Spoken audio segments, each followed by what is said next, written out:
Congress party head quarters ఇక్కడ న్యూఢిల్లీలో inaugurate చేయడం జరిగింది.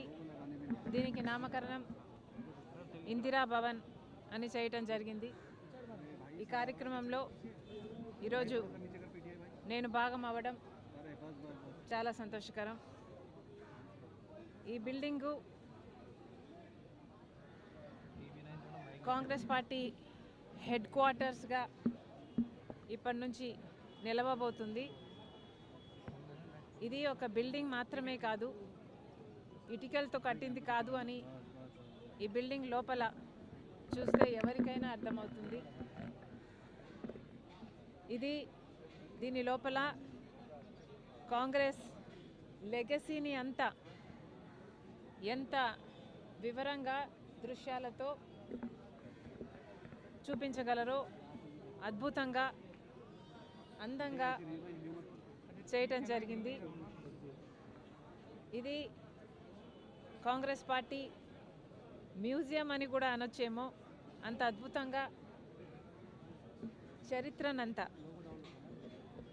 కాంగ్రెస్ పార్టీ చరిత్రనంతా దీంట్లో పొందుపరచడం జరిగింది. అసలు లోపల భాగం చూస్తే ఎంత దేశ స్వతంత్రం దగ్గర నుంచి, స్వాతంత్ర పోరాటం దగ్గర నుంచి దేశం పునాదులు, భారతదేశ పునాదులు వేయడం దగ్గర నుంచి ఇప్పటి వరకు కాంగ్రెస్ పార్టీ నాయకులు ఎంత వారి శ్రమను, వారి రక్తాన్ని ధారపోసారో, ఎంతమంది ప్రాణ త్యాగాలు చేశారో, ఎంతమంది కాంగ్రెస్ యోధులు, కార్యకర్తలు అన్ని త్యాగాలు చేస్తే ఈ దేశానికి స్వతంత్రం వచ్చిందో, ఆ తర్వాత కూడా మన దేశానికి పునాదులు వేసి రాజ్యాంగాన్ని నిర్మించి ప్రపంచంలోనే అతిపెద్ద డెమోక్రటిక్ నేషన్గా ఈరోజు భారతదేశం నిలబడింది అంటే దీనికి అంతటికీ కారణం కాంగ్రెస్ పార్టీ. ఆ చరిత్రనంతా లోపల గోడల మీద చూపించడం జరిగింది. చాలా సంతోషం. కంగ్రాచులేషన్స్ ప్రతి కాంగ్రెస్ కార్యకర్తకే కాదు, దేశంలోని ప్రతి పౌరునికి కూడా ఇది గర్వకారణం. ఈ సందర్భంగా ఒక మాట చెప్పాలనుకుంటున్నాం. నిన్న ఆర్ఎస్ఎస్ ముఖ్య నేత ఒక వ్యాఖ్య చేయడం జరిగింది.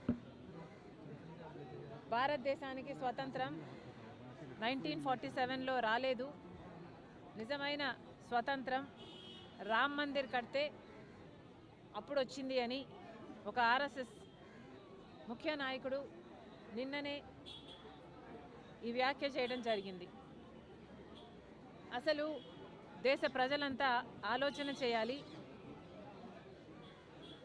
ఈ మాటలను గమనించాలి. ఇవి దేశద్రోహ మాటలు కాదా? వీళ్ళు అధికారంలో ఉన్న వాళ్ళలాగా మాట్లాడుతున్నారా? వీళ్ళు టెర్రరిస్టు లాగా మాట్లాడటం లేదా? వీళ్ళ వ్యవహారం టెర్రరిస్టు లాగా లేదా? మన దేశానికి స్వతంత్రమే రాలేదని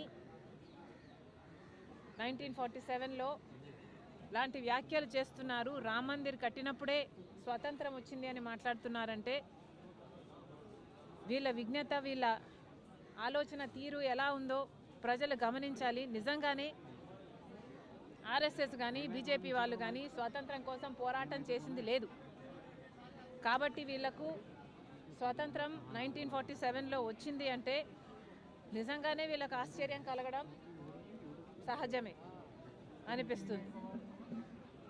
వీళ్ళు ప్రాణ త్యాగాలు చేయట్లేదు, వీళ్ళు స్వాతంత్రం కోసం వాళ్ళ రక్తం పెట్టలేదు, వీళ్ళ శ్రమ లేదు, ఏది లేకుండానే మనకు స్వాతంత్రం, భారతదేశానికి స్వాతంత్రం వచ్చిందని వీళ్ళకి ఏడుపా?